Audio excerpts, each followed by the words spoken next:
हरे कृष्णा, राधे राधे। आप सबका वेलकम है वृंदावन सखी में। आई होप आप सब खुश होंगे, बढ़िया होंगे और हमारी तरह ठाकुर जी की सेवा में मदमस्त होंगे और ठाकुर जी की कृपा का अनुभव भी कर रहे होंगे।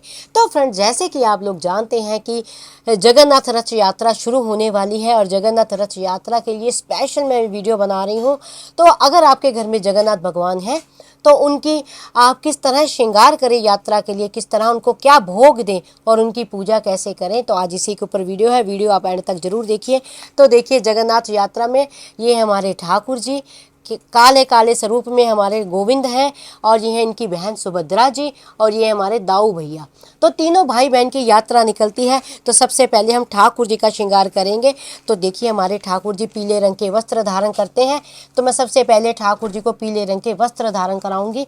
तो देखिए, ये प्यारे हमारे पीले रंग के वस्त्र धारण करेंगे। तो देखिए, ठाकुर जी को पीले रंग के वस्त्र हमने धारण करा दिए हैं। श्रृंगार हो रहा है ठाकुर जी का यात्रा के लिए। अब हम ठाकुर जी को माला धारण कराएंगे। तो देखिए, ये हमारे ठाकुर जी को हम माला धारण करा रहे हैं। सुंदर सी लाल रंग की माला है। और अब हम धारण कराएंगे ठाकुर जी को चोकर। तो इस तरह से देखिए, ये ठाकुर जी का चोकर है। तो अब हम ठाकुर जी को देखिए, हमने चोकर भी धारण करा दिया है, माला भी। अब ठाकुर जी के नाक में हम नथनी पहनाएंगे, देखिए इस तरह से। और ये देखिए, सुंदर सुंदर कंगन है जो हम ठाकुर जी के हाथ में धराएंगे।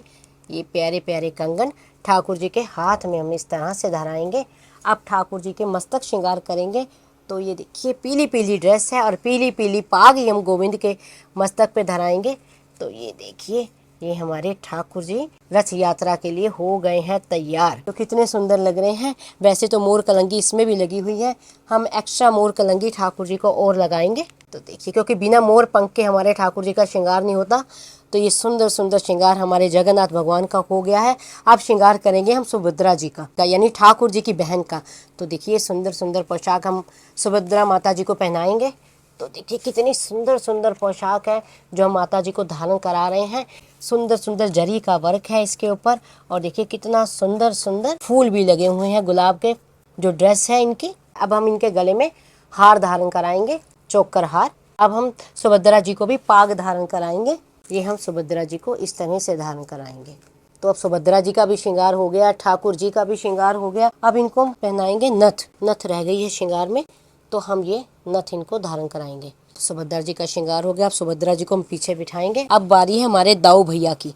तो दाऊ भैया का श्रृंगार हम करेंगे। तो दाऊ भैया जी को हम ये ड्रेस पहनाएंगे नीली और पिंक कलर की, क्योंकि आप लोग जानते हैं जो हमारे दाऊ भैया है नीले रंग के वस्त्र धारण करते हैं। वो इसलिए धारण करते हैं क्योंकि हमारे ठाकुर जो है नीलमणि है और दाऊ भैया को इसीलिए नीला, ठाकुर जी से अति प्रेम है, इसलिए वो नीले रंग के वस्त्र जो है धारण करते हैं। दाऊ भैया को हम धारण कराएंगे चोकर। यहाँ से देखिए, कितना सुंदर सुंदर एड़ी का बना, मोतियों का बना चोकर। अब धारण कराएंगे लौंग माला। तो श्रृंगार जो होता है, श्रृंगार एकदम ऐसा होना चाहिए कि ठाकुर जी तो आनंदित हो, आपका हृदय भी आनंदित हो। जब देखें आपको लगे कि हाँ, आज मैंने जो ठाकुर जी का श्रृंगार किया है, दाऊ भैया का, सुभद्रा माता जी का श्रृंगार किया है, वो अति सुंदर है, तो अपने हृदय को भी आनंद आए।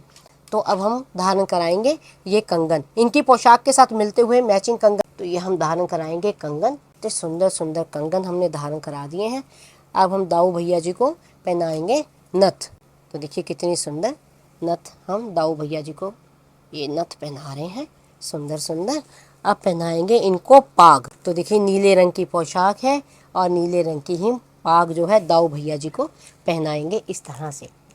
तो देखिए, कितनी सुंदर सुंदर श्रृंगार हो गया है भैया का भी और ठाकुर जी का भी और सुभद्रा मैया का भी। अब हम इनको पीछे विराजमान करेंगे। इसके बाद लगाएंगे हम भोग और आरती किस प्रकार करनी है, क्या क्या भोग में लगाना है। तो श्रृंगार हो गया तीनों भाई बहन का। अब हम इनको इत्र सेवा करेंगे। तो देखिए, मेरे पास ये इत्र है, ये सैंडल का इत्र है और ये गर्मियों में विशेष सेवा होती है इत्र की। तो हम ठाकुर जी को इत्र लगा रहे हैं, सुभद्रा मैया को भी इसी तरह से इत्र लगा रहे हैं और दाऊ भैया को भी इसी तरह से हम जो है इत्र लगाएंगे। और फिर इसके बाद हम देंगे इनको पुष्प भेंट में। तो गुलाबों के पुष्प जो हैं हमारे ठाकुर जी को अति प्रिय हैं। तो हम गुलाब का पुष्प ठाकुर जी को, सुभद्रा मैया को और दाऊ भैया जी को भी हम पुष्प भेंट स्वरूप देंगे इस तरह से। तो सर्वप्रथम पहले हम भोग देंगे। तो देखिए, इसमें भोग देंगे हम जो मौसमी फल होते हैं, उन फलों का भोग देंगे इस तरह से। आम है, केला है और मिठाई, जो भी मिठाई आपको अच्छी लगती हो ठाकुर जी को भोग लगवाने में, वो मिठाई आप कोई भी मिठाई अच्छी से अच्छी आप लेके आइए, ठाकुर जी को भोग लगाइए। अब जब भोग दिया है तो हम जल भी तीनों को देंगे। देखो मिट्टी के मटके में हम जल दे रहे हैं ठाकुर जी को। अब हम जोत जलाएंगे, जोत जला के जो है हम इनकी आरती करेंगे। भोग दे दिया, श्रृंगार हमने कर दिया है, तो अब हम आरती करेंगे। ये जोत प्रज्वलित हमने कर ली है, अब हम इस तरह से आरती करेंगे। तो ये जगन्नाथ भगवान हमारे, जो ये रथ यात्रा आप लोग जानते हैं, रथ यात्रा चलती है, साल में एक बार रथ यात्रा आती है, तब ठाकुर जी बाहर आते हैं और सब भक्तों को दर्शन देते हैं। तो इसी तरह से आपने जो है ठाकुर जी की आरती करनी है, भोग इत्यादि ठाकुर जी को देना है। तो आई होप आपको पता लग गया होगा कि हमें किस तरह जगन्नाथ यात्रा के लिए ठाकुर जी का श्रृंगार करना चाहिए, ठाकुर जी का और सुभद्रा जी का, बलदाऊ जी का, और क्या भोग में देना चाहिए। तो फिर भी अगर आपके मन में कोई प्रश्न हो, कोई क्वेश्चन हो, कोई क्वेरी हो, तो मुझे आप कमेंट बॉक्स में लिखिए। जितना मैंने संतों की वाणी से सुना है, जितना मैंने अध्ययन किया है, जितना मैंने रसिकों के संग से पाया है, उसके अकॉर्डिंग आपके प्रश्नों का उत्तर मैं आपको देती हूँ। और अगर आपको ये वीडियो अच्छा लगा हो, ये सुंदर सुंदर आपको श्रृंगार अच्छा लगा हो, ये प्यारे प्यारे तीनों भाई बहन आपको अच्छे लगे हो, तो इस वीडियो को लाइक करना, शेयर करना, सब्सक्राइब करना ना भूलें। हरे कृष्णा, राधे राधे।